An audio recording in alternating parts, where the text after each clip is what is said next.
Once upon a time, a man and his wife had 2 daughters. The parents loved each other and they loved their children too. They were very happy. Then one day the woman died. The husband and his 2 daughters cried for a long time. They were very sad now. After a while, the man thought, I can't cook food for my children and fetch water from the river. I need a wife, and my children need a mother. He began to look for a wife, and soon he found one. She was a beautiful young woman, and the man fell in love with her. Please marry me, he said. Be my wife and a mother to my children. The woman frowned.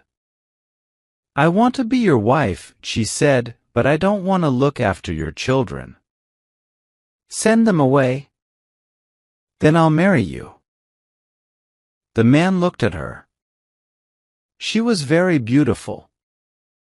I can't live without this woman, he thought. I'll hide the children. They'll be all right. Perhaps she will start to love them later. Very well, he said. I'll send my daughters away. He went home and said to his children, Tomorrow I'm getting married again, but my new wife doesn't like children. Hide in the grain store. Don't worry. She will feed you. So the children hid in the grain store.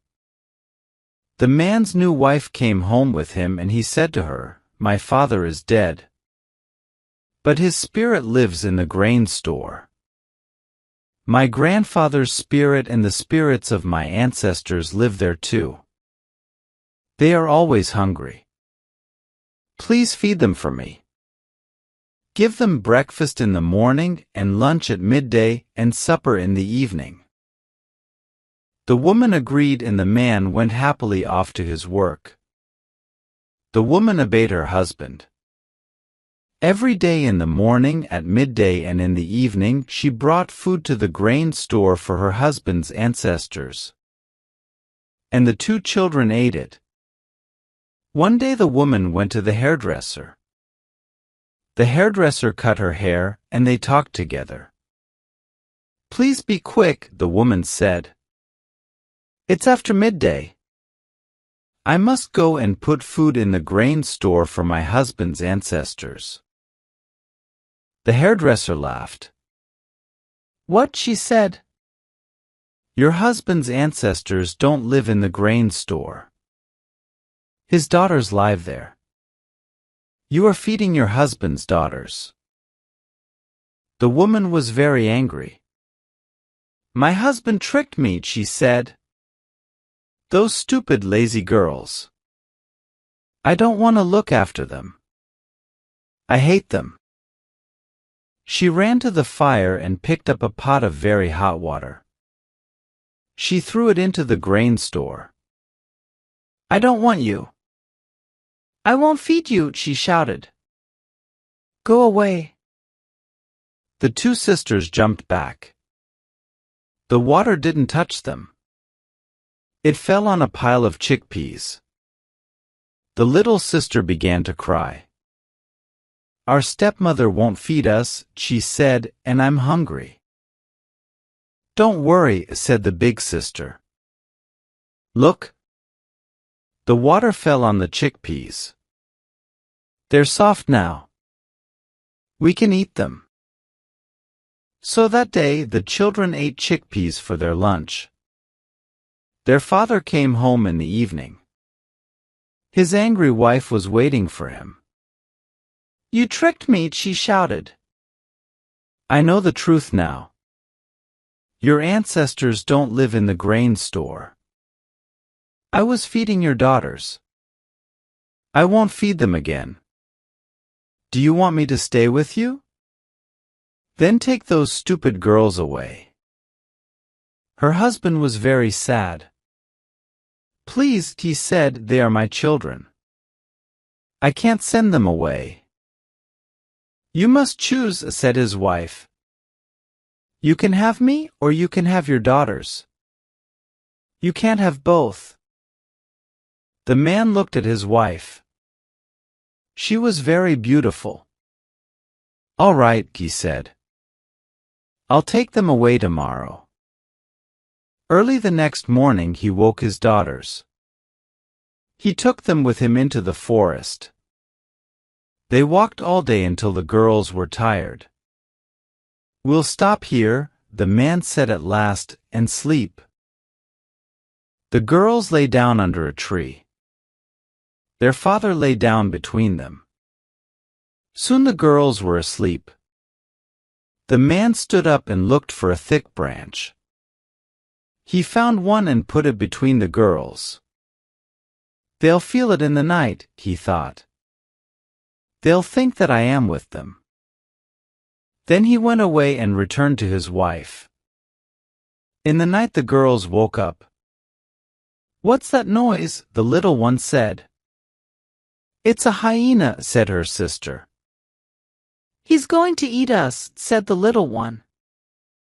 I'm frightened. Our clothes are made of leather, her sister said. We'll give him pieces of our clothes. So the two girls pulled pieces of leather from their clothes and threw them to the hyena. At last he went away. The morning came. The children were lost. Father's gone, the little one said. What are we going to do? Her big sister climbed a tree. I can see a house, she said. It's a nice, big house. There are cows and sheep outside it. Let's go there, said the little one. Perhaps the people will give us food. The two children went to the edge of the forest. They looked at the house. A man came out of it. He was tall and ugly. His face was cruel. The children were frightened. He's a wizard, the older sister said. We must be very careful. The two children watched and waited. The wizard went out with his cows and sheep. Wait here, said the older sister. I'll go into the house and look for food. Quickly she ran to the wizard's house, took some food and brought it back to her sister. The next day she went to the wizard's house again, and the next day and the next. But on the fourth day her little sister said, You always go to the wizard's house. It's not fair. I want to go today. But you can't run quickly, said her big sister. The wizard will catch you. I can run quickly, the little one said. And I'm not going to wait here alone today. I'm going to the wizard's house with you. At last the big sister agreed, and they ran to the wizard's house together. The big sister came out quickly, but the little sister was too slow. She stayed in the house too long. The wizard came in and caught her. He put her in a sack and tied a rope round it. Then he pulled the sack up to the rafters of the house. I've got you and I'm going to keep you, he said. The big sister was hiding outside the house. She waited for a long time. At last the wizard came out and took his sheep and cattle away to pasture. Then the big sister ran into the wizard's house.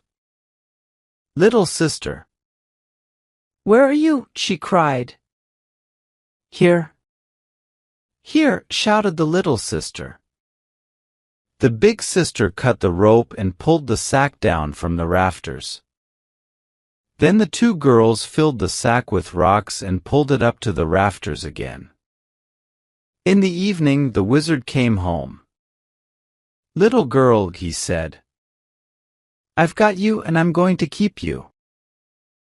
He hit the sack with his stick. At once the sack opened. The rocks fell out on top of the wizard and he died. The two girls stayed in his house. They looked after the cows and the sheep and they were very happy.